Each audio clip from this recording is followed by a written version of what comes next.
Esprit Saint.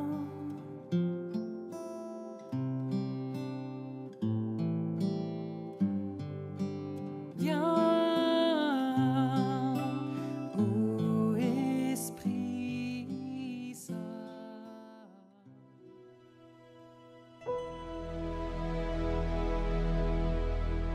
Lecture de la deuxième lettre de saint Paul apôtre aux Corinthiens.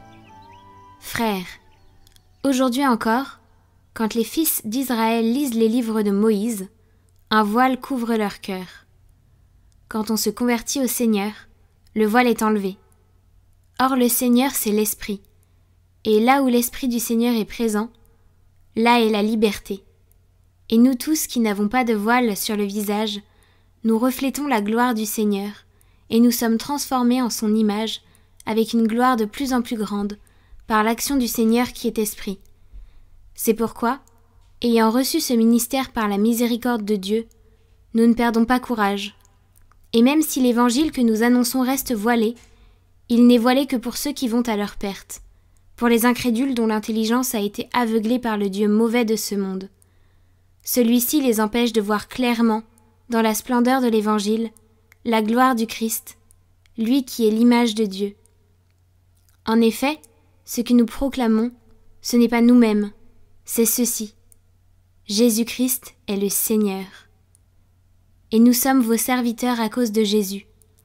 Car Dieu qui a dit « Du milieu des ténèbres brillera la lumière », a lui-même brillé dans nos cœurs pour faire resplendir la connaissance de sa gloire qui rayonne sur le visage du Christ.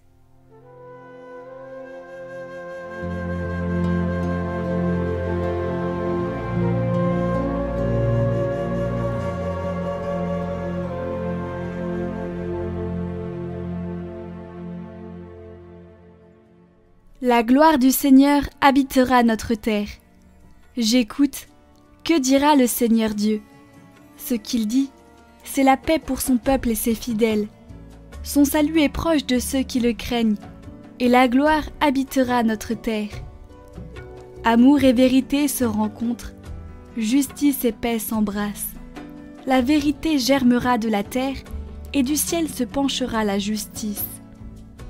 Le Seigneur donnera ses bienfaits, et notre terre donnera son fruit. La justice marchera devant lui, et ses pas traceront le chemin.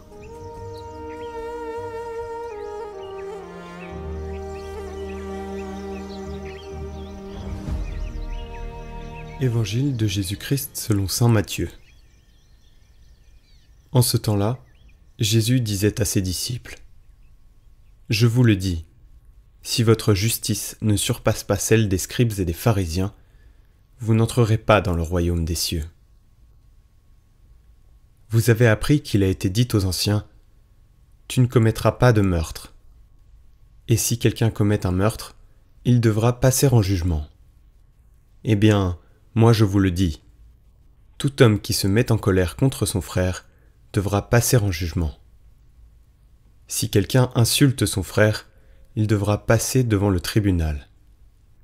Si quelqu'un le traite de fou, il sera passible de la géhenne de feu.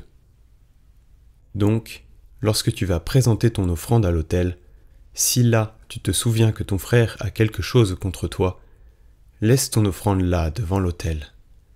Va d'abord te réconcilier avec ton frère, et ensuite viens présenter ton offrande. Mets-toi vite d'accord avec ton adversaire pendant que tu es en chemin avec lui, pour éviter que ton adversaire ne te livre au juge, le juge aux gardes, et qu'on ne te jette en prison. Amen, je te le dis, tu n'en sortiras pas avant d'avoir payé jusqu'au dernier sou.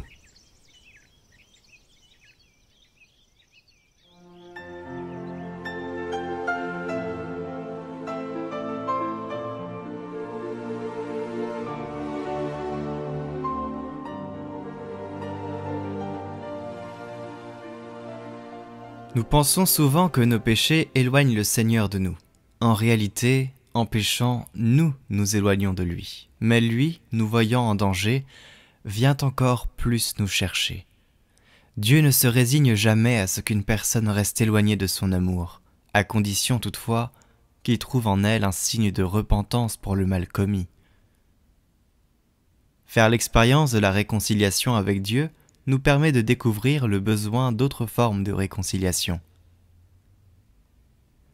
Dans les familles, dans les relations interpersonnelles, dans les communautés ecclésiales, ainsi que dans les relations sociales et internationales. En effet, la réconciliation est aussi un service à la paix, à la reconnaissance des droits fondamentaux des personnes, à la solidarité et à l'accueil de tous.